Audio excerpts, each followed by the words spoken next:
Olá, eu sou Tamara Braga, fonoaudióloga, membro do Comitê Científico da Associação Procura da Ela, e estou aqui hoje para falar para vocês um pouquinho sobre o dia 20 de março, Dia Nacional de Atenção à Disfagia. Esse dia ele é marcado por várias ações em que existem várias tentativas de chamar a atenção da sociedade para disfagia. A disfagia é um sintoma muito comum em pessoas com alterações neurológicas e isso não seria diferente para os pacientes com esclerose lateral amiotrófica e a gente está aqui hoje para falar mais um pouquinho sobre isso. A disfagia ela é caracterizada como a dificuldade de deglutição, ou seja, as alterações nos movimentos envolvidos na capacidade de mastigar e engolir os alimentos, os líquidos, a própria saliva, os medicamentos. Em pacientes com esclerose lateral amiotrófica, a disfagia ela se correlaciona muito com a disfunção bulbar. A disfunção bulbar é o que nós chamamos como essa alteração funcional dos músculos envolvidos nas funções de fala, voz e de deglutição. Em uma deglutição normal, nós temos 26 músculos e 5 pares de nervos cranianos participando ativamente desse processo de transformar o alimento na cavidade oral e encaminhá-lo até o estômago. Vários mecanismos de proteção, eles precisam entrar em ação para não permitir que o bolo alimentar desvie o seu trajeto esperado e acabe atingindo a via aérea inferior, podendo chegar até os pulmões e desencadear processos inflamatórios ou infecciosos.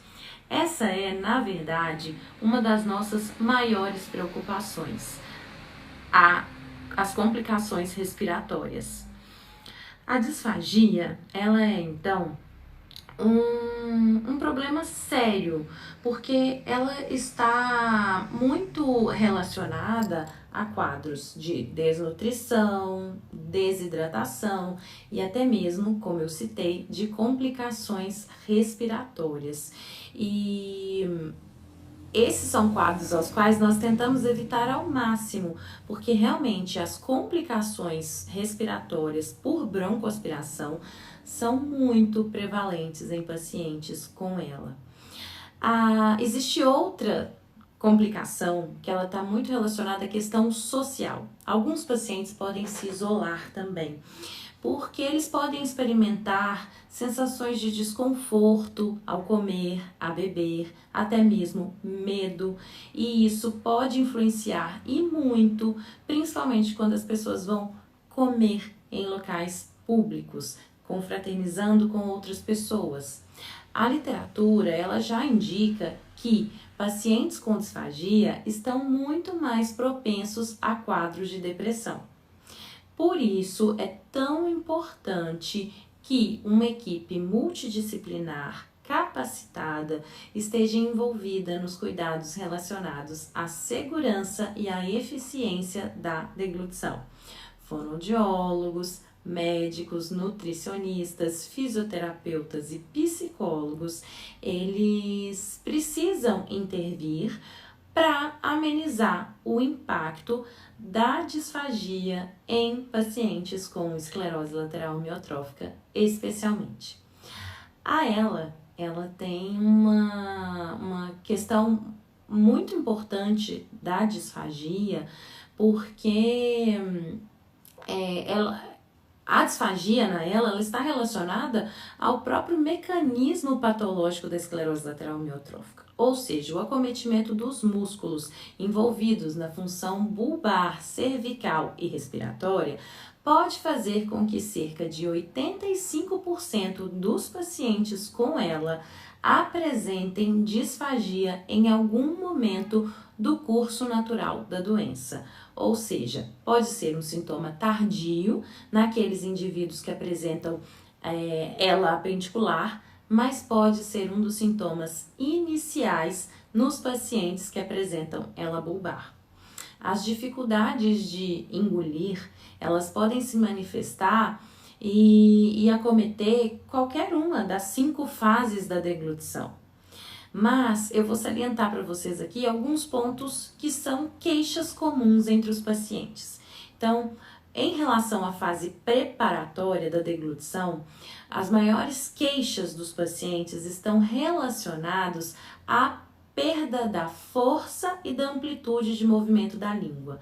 Então, a limitação dos movimentos da língua realmente atrapalha a manipulação do alimento na cavidade oral e também a dificuldade de conseguir retirar resíduos que ficam na cavidade oral. Também é muito comum a dificuldade de contenção desse alimento na boca.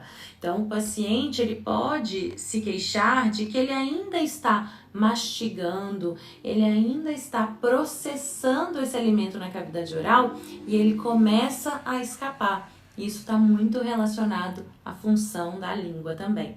A fraqueza dos lábios também influencia muito, porque fica mais difícil de conter, né, esse alimento dentro da cavidade oral. A gente não consegue fazer a pressurização adequada da cavidade oral. Isso pode acometer até as fases seguintes da deglutição.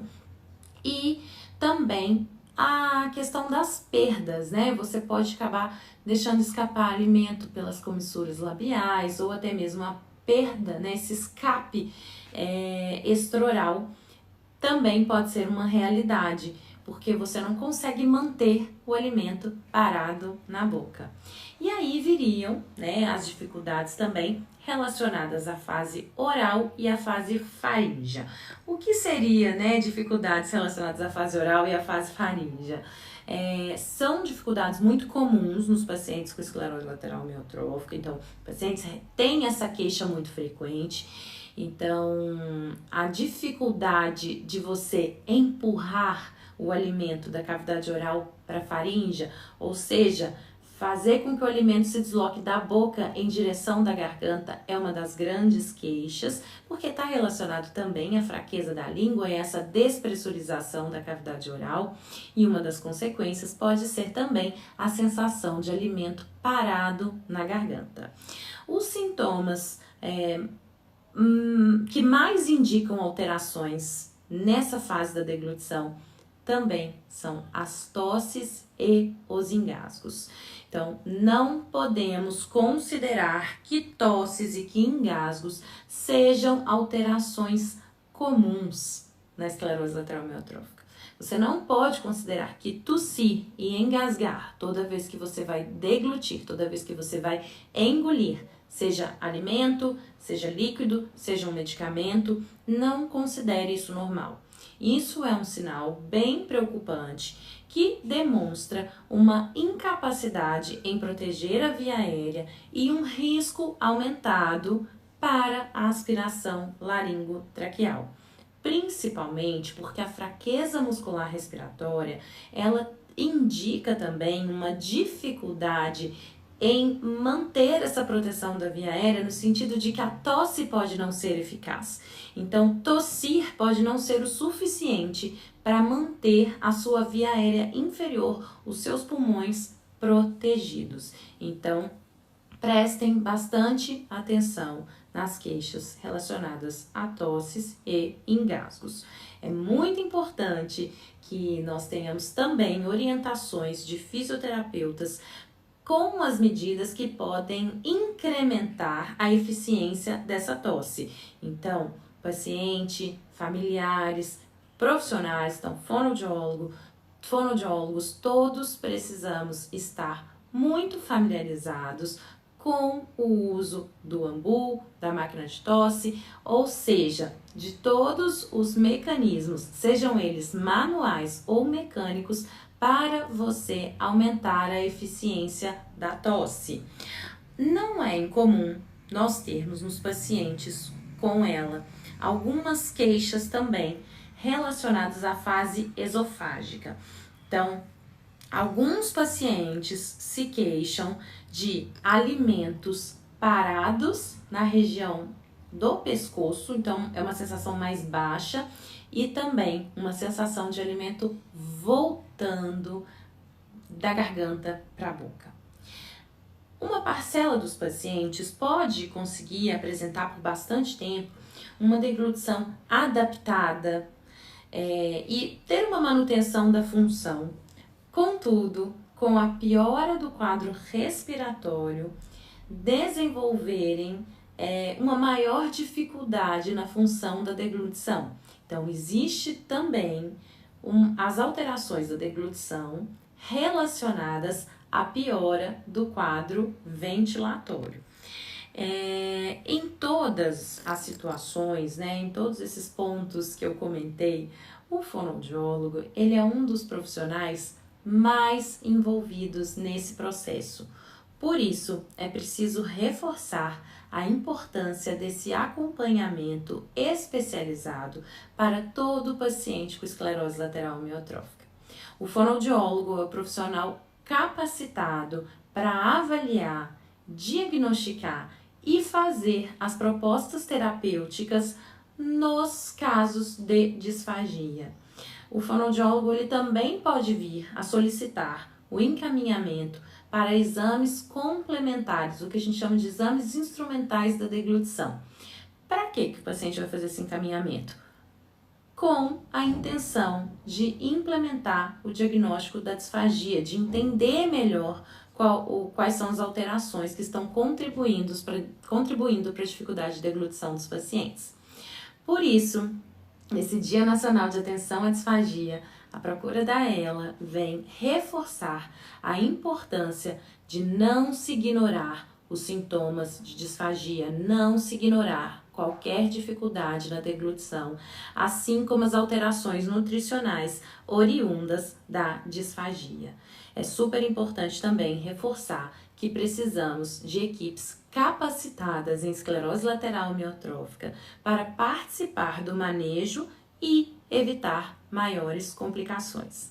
Então fica aí todas as nossas recomendações para que os pacientes não ignorem os sintomas de disfagia e que os profissionais se capacitem cada vez mais para atender especificamente esse público de pacientes com esclerose lateral amiotrófica.